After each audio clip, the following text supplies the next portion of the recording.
The man who wants to return to the White House for a second term says he should not have left it in the first place.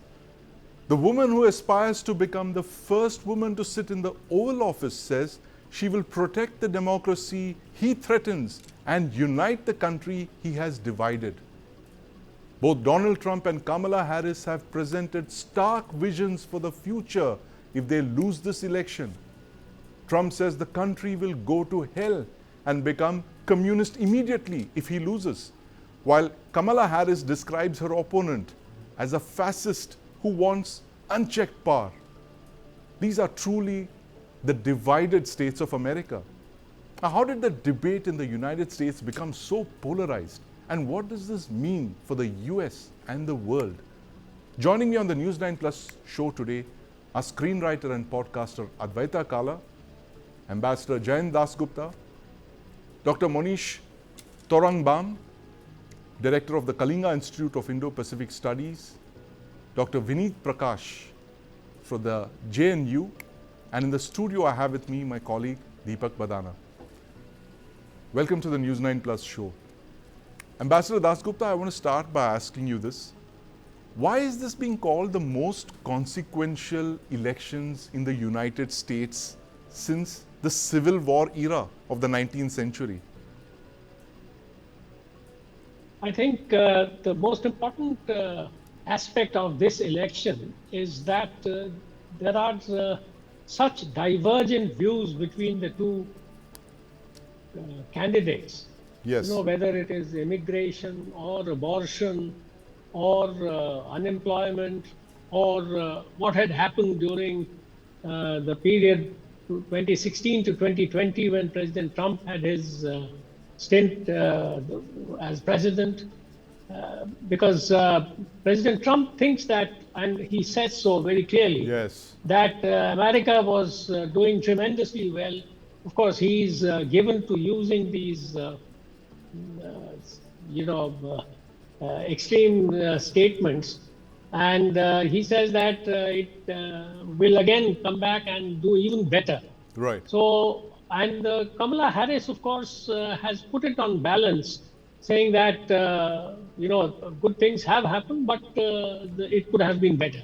Now, I think the other point is that Kamala Harris, in the recent past, few weeks, has been talking of consensus building. She's been saying that if you don't vote for me, if you don't agree with what I say, you're not my enemy. You are my neighbor. Yes. We are all together in this for you, all of us. But President Trump has struck a very, very discordant note, and right through his campaign, and he has been othering the people who are not seeing eye to eye with him, or who are likely to vote against him. Right. And absolutely. And some of the people who have shared the days with him yes, have been very sarcastic about Latinos, for instance, about people from Puerto Rico, about African Americans, and about immigrants in general, because I think there is a very broad brush approach that is being adopted by President Trump to scaremonger the people of the US into thinking that immigrants are criminals and murderers who have somehow managed to sneak into the US from their own countries. And the US would be much better off by sending them back. Right, absolutely. So very polarized debate. Absolutely. Ambassador Dasgupta, very polarized debate, very sharply, dividing the entire US electorate of a kind that we haven't seen before. And Advaita, you've been educated in the US, you travel there often. Have you seen the United States as divided as it is today? In the sense that it's almost like there are two different countries, red and blue, inhabiting the same geographical space. Tell us what you're hearing. Well, yes, I was in the US during Bill Clinton's time, so that was a good time for all, wasn't it? Including the POTUS, so to speak, in the White House. But, subsequently, you are right. This is a very polarized election. The battle lines have been drawn very clearly. I think this parallels to a large extent with sort of the leftist idea of identity politics and Right. slamming it, be it in institutions, be it in on college campuses, be it in the Right. politics. This sort of identity politics has taken hold, which is very dangerous for any society, not just for the Americans. But suddenly, these are not Americans anymore. They are either defined by gender or race or class or or sexuality. Yes. And all of these sort of agendas are coming at a head on a head-on collision. Yes. So if on one side you have the abortion debate, Yes. which the Dems are kind of really kind of planking, on the other side you have the issue of trans men entering Yes. into safe spaces for women, which the Republicans are kind of objecting to, and a lot of women are objecting to. So, it's not a clear battle wherein you can say, okay, women are pro Kamala because of the abortion issue Right. and anti Trump, or people are pro Trump because he's standing with biological women as opposed to being with Kamala, Yes. who has a policy, for example, of wanting illegal immigrants who want to go through transition, for Yes. example, or prisoners who want to transition to the female gender, for the state to cover their medical expenses. Yes. And the other big issue is, of course, there is a lot of conversation about illegal immigration, especially in the border states, of course. But this is a message now that is carrying forward across the country. And that, again, is a very divisive issue, with one side demonizing immigrants and broad Yes. brush stroking them. But on the other hand, also saying that you had something like 2,500 immigrants a day or some figure like that coming into the Yes. illegal immigrants coming into the United States. And coming to the black vote, I don't think it's a shoe-in for Kamala. Right. I think that is something that one cannot take for granted, because what happened is the legal issues that Trump has gone through, the way the institutions, the judicial system has targeted him, as well as the assassination attempts, have created a sympathy, especially amongst African American men who Yes. identify with that kind of persecution from law-making authorities. Right. So it's a very interesting election. I think it's really close to call, Yes. but I think it's as defined as we would like to assume that, the liberals, the minorities are with Kamala. And for Yes. that matter, the Arabs, the Arab Americans, they're very upset about Gaza. And this Yes. is, Trump is a guy who spoke about a Muslim ban. But you Yes. see, Dearborn, Michigan, the Arab community is saying, we want peace, so we're going to vote Trump. We're going to So vote Trump, indeed. Yeah, Advaita, and you've absolutely hit the nail on the head. This is the kind of divided polity that we've not seen possibly in decades. It's class, race, gender, sexuality, everything is literally divided down the middle. It's either it's red or it's blue, which leads me to believe that there could be at least one side that wouldn't accept the results of the next couple of hours. And Dr. Vineet Prakash, this is a question for you. Given that we've seen the kind of violence on Capitol Hill, that where one side, the Republican side, or more specifically the Donald Trump side, did not accept the verdict, would you fear you could actually see violence if the Republicans, if Trump didn't win, there would be violence of the kind we saw very recently? There's a very real possibility of some kind of violence happening, because we can say, or we can observe, that Trump has been prepping his supporters for some kind of action in case he is not able to pass the 270 marks. So Right. he's been prepping them that if it happens, then it would be because some kind of cheating, some kind of fraud took place. Right. And when you have pumped your supporters into thinking like that, then at some point that anger, that frustration can boil over, which happened in 2021, and it can happen again. And that's a very real possibility. Right. So depending on what the election results are and how it pans out, so that remains to be seen. We are still a couple of hours away, or at least a day or two away, before the picture would be clear.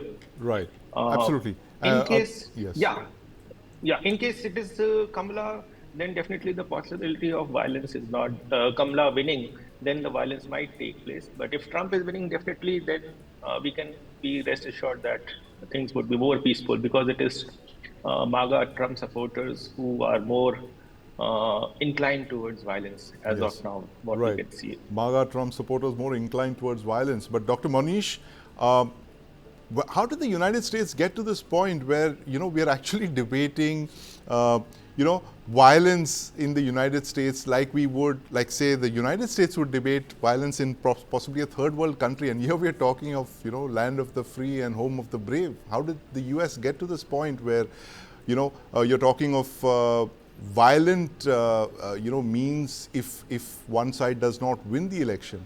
Thank you, Sandeep. I think, first of all, let me put this across that sometimes I think we overstate the decency of American democracy Right. and also the peaceful nature in which it plays out. Definitely in recent history, this is unprecedented. Right. And that unprecedentedness came from the experience of January 6th, 2021. Yes.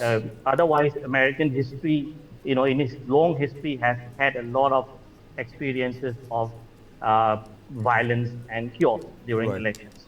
Right. And I think talking about how Americans put this election across as the most historic in recent times, uh, taking apart American penchant for hyperboles. They're Yes. used to hyperbole that is the greatest nation in the world, is the greatest election in the world. So Yes. having set aside that, I Right. think it's unprecedented because one, this the advent of a cultural, socio-economic, political phenomena like Trump, whether you Yes. like it or not. I think that's a major marker in American election that started in 2016. Right. And I think the return of the way in which Trump has returned so strongly, Yes. and so close to the White House is something that, again, many were not, not really anticipating in the way it has happened. Right. And I think it's also unprecedented election, not just because of this particular election, but also because of the way in which the Democratic Party, as well as, and particularly the GOP, the Republican Party, has changed from the bottoms up. Right. And I think advent of a personality like Trump loyalists, the MAGA movement, the remnants of the Tea Party movement in the US, Yes. I think that has proven a groundswelling of the Republican Party. And if Trump were to win this election hands Yes. down, it is going to change the Republican Party almost beyond recognition. Yes, absolutely. And I think Yeah, that's a and good I point think there, that is- Dr. Monish. Yes.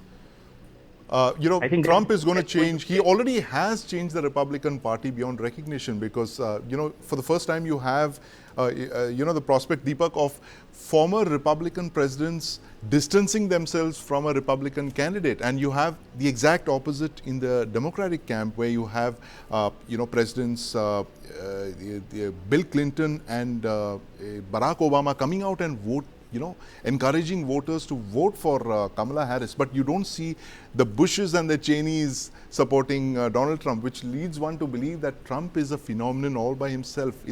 He's captured the Republican Party, and as Dr. Monish was saying, he's going to take it to a different level. But do you think that, Deepak, reports of the United States demise are greatly exaggerated? We've been talking about, the US power is down, it's ebbing, the global south is rising, Russia and China are coming up. And you think that all of this is, a myth? Let me just give you some figures and they'll do the talking. So let's start economically. The United States is a country that contributes something like 26.4% of the global GDP. That's staggering. This is a nation that is more than contributing 1/4 of the world's GDP. 22% of the UN budget and Yes. 27% of UN peacekeeping budget. Right. Now let's look at it militarily. This is a nation which contributes 37% of the global defense budget. Right. To put it another way, it is more than the rest of the 20 nations. The next So the top US 20 outspends the next 20 nations. That includes nations. China and Russia and India Everyone, and everyone yes. else. Right. And then their ability to project power. Right. This is a nation that has over 780 bases across the world. Right. It is the only true superpower in the sense that it has the ability to project power within 24 hours in whatever corner of the world. Right. There's simply no other country There's which no can other compare country, with and not in the foreseeable future, Deepak. With the statistics you mentioned, 700 bases, that would take the rest of the world decades to put together. What to talk of just one country, and certainly not China. And China has obviously no, interest of taking the place of the US. It possibly can't do that either. But Advaita, we were talking, Deepak and me, just before the show began, and we said that, what is it that what Indian politicians can teach the United States? They can teach them about, the peaceful transfer of power, for instance, not shooting each other's candidates, not trying to assassinate candidates for sure. What is it that, where the Indian democracy literally leads the way when it comes to the elections? I mean, we are not getting into the thing of our, EVMs being far superior to what the US has there. But what are the ways in which the Indian political system is way ahead of the United States? In many ways. And, at one point, on one side, you have the MAGA supporters. Yes. And on the other hand, you have the Antifa supporters, right? So let's not discount their propensity for violence. So I think it's a very, very sketchy situation as of now, because depending on who wins, there's going to be a lot of distrust in the electoral outcome and a lot of negativity around it, because the lines are so closely divided. And I need not mention that this is a country where people are armed, they have right to arms. Yes. So it's quite a frightening situation in just the way it's all been laid out. I really do hope, because I do love the country, I do love the US, is that it is a peaceful transition of power. Yes. There is, violence is not something that one would want to see in the oldest democracy in the world. However, it is time that the Americans stop talking down to democracies, and especially the largest democracy in the world, which is ours. And you're absolutely right. Yes. We have not encountered these situations wherein, the peaceful transfer of power. Yes, there have been quibbles about the EVM not working, but I think, so often the opposition has used it so casually. When they win, EVMs are fine. When they lose, the EVMs are hacked. That the general public, who are really the people who can bring out a situation on the streets, don't really buy their complaints. So in that sense, we've been fortunate that our public, and I give credit more to the public than to the politicians, because they have tried all of this. They have tried to incite this kind of distrust over EVMs in our country as well, over the transparency or the operation of the Supreme Court. They've done that as well. So every institution in the last decade has been challenged and has been cast with a shadow. Luckily, our public, our general public, people like you, me, and those of us who are not in political life, have been able to see through that and not take to the streets and create any kinds of issues. Unfortunately, in the US, I don't think they have that buffer. And I think this is where they need to actually speak with the largest democracy in the world, because of the number of elections we have and how we conduct them. And yes, we do have more instances of localized political violence. There's no doubt about that, and that is absolutely condemnable. What you see happening in West Bengal is a horror and a disgrace to democracy. But we don't have this kind of negativity or violence or possibility of violence across as far as the transfer of power is concerned. Yes, absolutely. Well put, Advaita, and the fact that the world's largest democracy could teach the world's oldest democracy a couple of lessons, and it's not just about the EVMs, but it's also about the peaceful transfer of power that we witnessed in India. There's literally not been one instance in the entire Indian Republic's existence where one party has refused to concede the election to the other. Or for that matter, the candidates being shot at. Well, that's a function of the gun laws, the liberal gun laws that exist in the United States. That's a separate topic, Deepak. But I want to ask Ambassador Dasgupta this. Ambassador Dasgupta, where did we get to the point when, the United States, one party is refusing to concede the election? It increasingly looks like there could be violence over there, which is why you have the National Guard units and all moving into place, just in case one side doesn't win. But What are the lessons really that India could give the United States in a situation like this? Of course, these could just be, like our directive principles of state policy that we can advise, but there's no way we can make that mandatory. But what's your take on this, Ambassador Dasgupta? This Damocles sword that hangs over the U.S. election system that's going to be, produce the results a few hours from now. The first thing that I would like to point out is that Trump cannot be,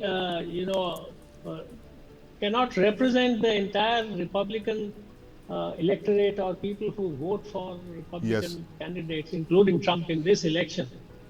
And I'm sure there are a large number of right-thinking people who would like to, if there is a fair election to their mind, they would like to concede defeat if it comes to that. But Trump, the way he has been behaving, and he has been behaving since 2016, he just doesn't accept defeat in anything. Whether it's a court case where he says everything has been cooked up, or an election where he says that there has been a lot of jugglery and misfeasance. So in this election also, I think 2-3 days ago, he made a statement saying that the Democrats are trying to steal this election and we have to be very careful, and we cannot let them get away with it. So he's already setting the stage. He's setting the stage for what could unfold. For exhorting his or inciting his hardcore fringe supporters with extreme views and with an inclination to take to violence, resort to violence. The kind of thing which we saw on the 6th of January 2021. That is exactly what he is trying to set the stage for. So that if he loses, he thinks that he can save face by resorting to violence and by claiming that the election was again stolen from him as it was in 2020. Yes, absolutely. So Dr. I think Vineet we Prakash, have to differentiate between Trump and the Republicans. Trump is an extreme example.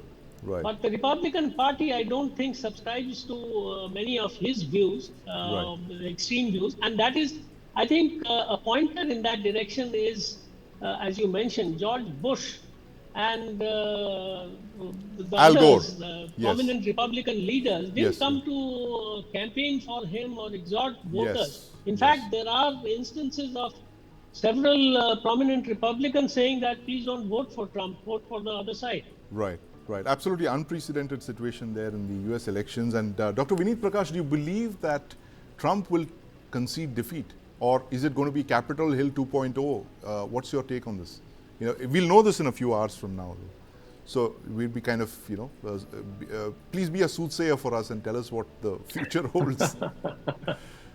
So that is one thing we should not do as academics. But yeah, definitely the possibility is definitely there. But I think the US security system would be better prepared for something of that sort happening this time around. So the likelihood of things descending to the level which happened on January 6th last time should not be happening this time. But Trump, as Ambassador Dasgupta just mentioned, he's the kind of person, the kind of personality who thinks he can never lose. And the word defeat is not there in his dictionary. So I don't think he's going to accept a defeat if he loses the election. And he's, of course, going to come out with some kind of excuse, concoct some kind of story to explain that the election was stolen from him. But again, these are things which remain in the future. For as of now, let's hope things go forward peacefully and both sides, whoever loses, accepts the results of the election. So that would be good. Accept the results of the elections as they would do in India. Peaceful transfer of power. Dr. Monish, do you see a peaceful transfer of power taking place in the United States, or is it going to be Capitol Hill 2.0? Given how closely, the two sides are, it's literally neck and neck. I think it really boils down to the results in the swing state. And how close the result really is. If there is a big margin, between Kamala winning and Trump losing, I think the chances of January 6th happening again is quite minimal. But if it were to be very close, and Trump has already called January 6th as a day of luck, Right. So from that, you can already sense that there's already an upswelling, at least in the fringe elements Yes. of the Trump loyalists, that they're ready for something. But it really boils down to the results, and when do we really know the results? It Right, may be absolutely. It all just boils in down a to the day or results, two. Dr. Monish, indeed. And we'll know that in a few hours from now, one of the most closely contested elections in US history. And the understanding that we have from all of our panelists here are that whichever way the United States votes today, on the 5th of November, it's unlikely to turn back the clock on what we are seeing today as a political reality.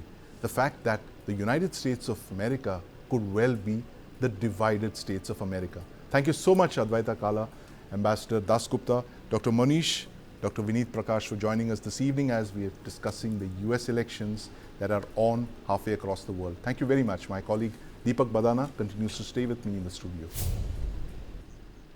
Mizoram Chief Minister P.U. Lalduhoma stirred up a row when he called for a separate Kuki Zo nation during a recent visit to the United States. He said we've been unjustly divided and forced to coexist under 3 different governments in 3 different countries, and this is something we can never accept. The CM framed his message as a destiny of nationhood. He invoked a shared cultural and religious identity. So how should one see these comments by the Mizoram CM, and that too in a foreign land? Joining me to discuss this today are Lieutenant General Shaukin Chauhan, defense analyst, journalist and author Savio Rodriguez, and in the studio is my colleague Deepak Badana. Welcome to the News9 Plus show. Savio, I want to start by asking you this. Break down for us what exactly happened in when the Mizoram Chief Minister traveled to the United States. He made 2 statements, 2 very different statements, and one statement is, of course, reassuring, the other one is not. Tell us what he said, why he said it, and why we should worry about the second statement and not the first. So, Lalduhoma, the Chief Minister of Mizoram, went to the US in the month of September. Right. On September 2nd, he spoke to an audience in Maryland. And at that meeting, in his speech, he spoke about the main objective of Zoro movement in 1988 was Zoro reunification within India. Can the Zo people in India, Burma, Bangladesh today aspire to be reunited under India? Right. Now, a statement like that is well received and accepted. Yes. Right. But let's come to what happens 2 days later in Indianapolis, which again is a state in the US. Right. And here is what he says over there. And this is on September 4th. As I approach the end of my speech, I want to let everyone here know that the primary reason I accepted the invitation to the United States is to seek a path forward towards unity for all of us. Right. And then he goes on to say, I want us to have the conviction and confidence that one day, through the strength of God who made us a nation, we will rise together under one leadership to achieve our destiny of nationhood. Right. While a country may have borders, a true nation transcends such limitations. We have been unjustly divided, forced to exist under 3 different governments in 3 different countries, and this is something we can never accept. Right. Now, the question that I'm asking the Chief Minister is very simple. Right. In your first speech on September 2nd, you speak about bringing together and the unification of the Chinkuki-Zo tribes under India. Right. On September 4th, you go completely on the opposite direction after 48 hours, and you talk about being forced to coexist in 3 countries under 3 governments, and it is something that you will not accept. Now, why is this shocking? Is because one of the countries is which Lalduhoma is the Chief Minister of a state in India. Yes. Yes. He's a Chief Minister of Mizoram. he has gone to the United States of America, and as a chief minister, in his second speech in Indianapolis on September 4th, he talks about being forced to coexist. So the real question Yes. is he forced to coexist with India being the chief minister of a state? Right. Number one. Number two is when you're talking about existing forcefully and you're talking about under one leadership of nationhood, is not India the nation under which Manipur and Mizoram are the states and an Yes. integral part of India? Right. Absolutely. So what nation are you talking about? Right. Are you talking about a separate nation that is sovereign? Or are you talking about a nation of collective of people of a same tribe that is under India? Because what you are not being very clear with is that your second speech in Indianapolis is nothing but a seeding of separatist agenda. Now, the damage control being done by the chief minister, as some of the reports are coming, attributing it to sources in the Mizoram government, talk about his September 2nd speech. Yes. But the September 2nd speech is not what we have a problem with. Right, absolutely. The problem is with the September 4th. Yes, Savio, and I'm going to ask General Chauhan this. General Chauhan, two statements made by the same chief minister in the United States 2 days apart, striking a very different chord. In the first statement, he's of course talking of the unity of the tribes and possibly under India. And the second statement, as Savio mentioned, is the one that is problematic because he's talking about uniting all of the three tribes and the fact that, it's under three different nations. And, he speaks about the unity of the tribal, the Zo Kuki people. Do you see, this as a kind of a slip, or is it possibly something deeper than that, given the fact that there are a lot of theories floating about, foreign powers being very interested in creating new countries in the region? General Chauhan, what's your take on this? Firstly, thank you for getting me on your show. Yes. I've gone through this tweet, I've gone through whatever he spoke in great detail. And I feel personally, very disturbed that a chief minister of a state can say this in a country outside. Right. We've had a very long insurgency movement in Mizoram. Yes. We finally brought it to peace in 1986. We've signed an accord with them. And as per that, they are a part of the Union of India. There is no question of seeking any kind of nationhood beyond the Union of India. Right. As you're aware, Sandeep, we've had the 16-kilometer free move regime. Yes. That dealt with the tribes. That dealt with the fact that the lines between Myanmar and India, Burma and India, had divided tribes. And therefore, we permitted the tribes on 16 kilometers, on both sides of 16 kilometers, to trade, to meet, to interact, and to intermarry. We had this since 1965, 66. Yes. And it has been accepted. It is only in the last couple of years that unscrupulous elements, anti-national elements, have misused the 16-kilometer free move regime. Yes. And therefore, the government has had to remove it. But the main issue was that we understand the fact that these tribes have been divided, but there can be no compromise on nationhood. Yes. There can be the borders of India are inviolate. And I don't buy this larger, plan of any other country, because it involves three separate countries. It involves three separate countries in very different situations. Right. Burma is facing huge insurgencies. Yes. Bangladesh is in a great amount of disturbance. India is a stable land. Yes. And the Mizos have, if you go to Mizoram, and as I'm sure you all have, Mizoram is a model state. Right. They are growing well, they're economically doing well, the people are doing well, the people are rich.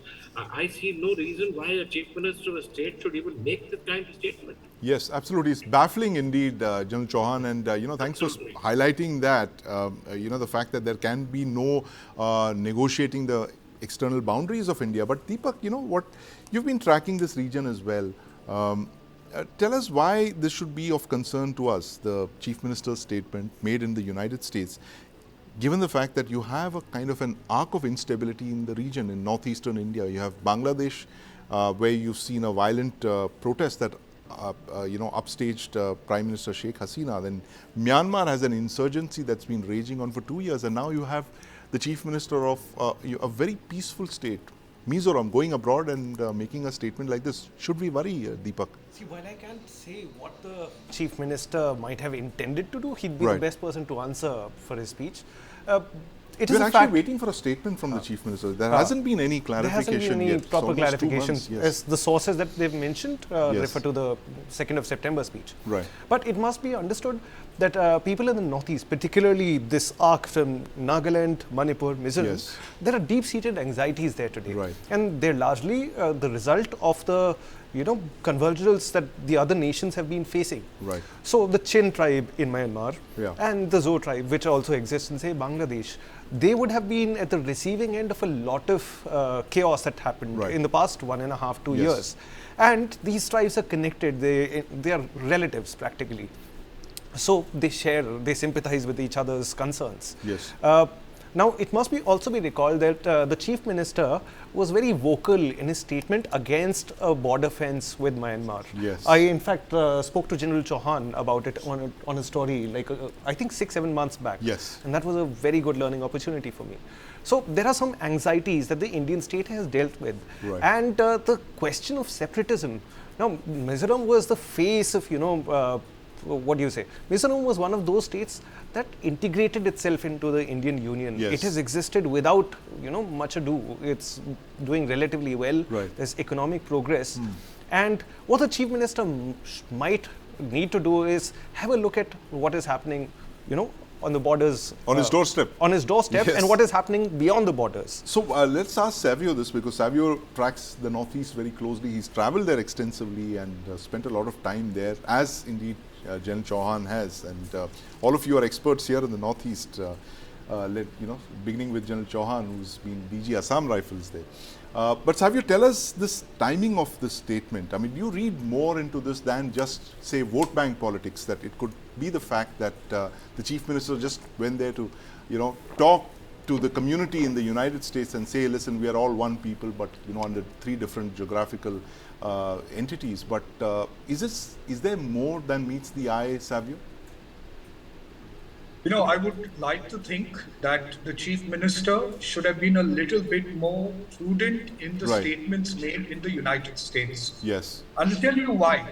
Because the Manipur conflict primarily is between the Meiteis and the Kukis. Yes. And it has reached a stage over the last 18 months that there is a large degree of separation that has come into the Meitei and the Kuki community. Yes. Right? Now, if you look at the illegal immigrants in Manipur, they are roughly about 5,200 and above.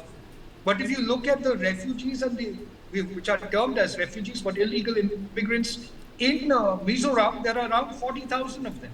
Yes. Right? So you do have a problem happening in the border, and that's a reality. The point is whether the Kukis want to move into a separate dominion, and that is a separate calculation, delimitation that will happen. And that separation of Manipur is something that I don't think is going to be allowed by this government or by the people of Manipur, number one. Right. Now, why does this statement create a lot of furrow is simply because Sheikh Hasina, when 4 weeks before she was ousted, made a similar allegation about a white man by the name, which we later realized was Donald Lu of the United States, to state that he spoke about a Christian nation carved out of Myanmar, Bangladesh, and parts of Manipur and Mizoram. Right. Now, what he is saying in his second speech in Indianapolis, and what Sheikh Hasina are talking about, is exactly the problem and the solution to the problem that's being found. So when you look at a US point of view, he has gone and made the statement in the United States. He's made a pro-India statement on September 2nd, and then on September 4th, that pro-India stance has changed. Yes. Which is baffling. In the first speech, he's not talking about nationhood. Right. So what changed in America? Yes, what changed in America? And General Chauhan, it's been almost 2 months. We're fully aware of the fact that he made the statement 2 months ago in September 2nd and September 4th. But there's been no clarification, very interestingly, until now. And now we're getting, dribs and drabs of sources talking to various platforms. And that's only a result of when Savio started writing the story and highlighting the fact that the Chief Minister had made these 2 statements. What's the right thing for the Chief Minister to do, General Chauhan, in your appreciation? Sandeep, let me put this in perspective first. When I was the DG Assam Rifles, yes, we had a number of, the Chin state has been in a state of almost war against the Myanmar army. Yes. The Chin National Army, the Kachin National Army, the KNA and the CNA have been fighting the Tatmadaw, that's the Myanmar National Army, for almost the last 20 years. And there was a stage at which there were a large number of Chins from Myanmar who would come into Mizoram. So I went across to the Chief Minister then, Mr. Laldeng, and Lanthan Hawla. And I asked him, I said, Mr. Lanthan Hawla, you've got to stop these Chin refugees from coming in. We can't afford to allow these people to come in because the borders are open. And what he told me then was that, General Chauhan, these are my brothers. I can't stop them. Right. They're welcome to come to our homes. They are welcome for sanctuary, and we will do our best to help them. So that is one aspect of the larger nation of Chins. Yes. There's no doubt that they are related. There's no doubt that the Mizos, their sacred forests, their sacred mountains are all in the Chin state. There's no doubt about that. Right. There's no doubt that they consider themselves as one people. Yes. Right? But importantly, there are 2 nations. Yes. There's an international boundary. And we can't sort of even talk about the fact that there can be anything else in this, from India. India's borders are inviolate, and there's no question that the Chins or anybody else can get the chance to make themselves one nation. That is totally unacceptable. The second issue is that what should the Chief Minister do now? Yes. He must issue a clarification immediately that there's no question. As the Chief Minister of the state, he did not mean this. He meant maybe a cultural formation of a nation. He meant maybe a cultural getting together of all the Chins in Mizoram. The Kukis are also Chinzo people, as well as in Myanmar, as well as in Bangladesh. So culturally, this is acceptable that they are culturally one people. But as far as boundaries are concerned, all boundaries are inviolate. There's no question of violating either the Myanmar boundary or the Bangladesh boundary or us. Absolutely. And I am convinced that no nation on earth can change these boundaries. Nobody has the appetite today for this additional continuous warfare. As Savio says, it's very clear that Burma is in a state of war. Bangladesh is in an absolute. As you said, we are the only island of actual peace. Yes, we are the only island of actual peace, General Chauhan, and Mizos have done very well in India. Yes, absolutely. They are very erudite. And that's the reason why we should worry. But thank you very much for throwing more light on this, General Chauhan. That's the reason we come to you for your views and insights. Thank you so much for joining us this evening as we're talking about this bizarre statement that the Mizoram Chief Minister has made in the United States, and we hopefully will see a clarification from him very soon. Thank you for joining us, Savio, on the 9 p.m. show, and my colleague Deepak Badana. And thank you for watching the News 9 Plus show.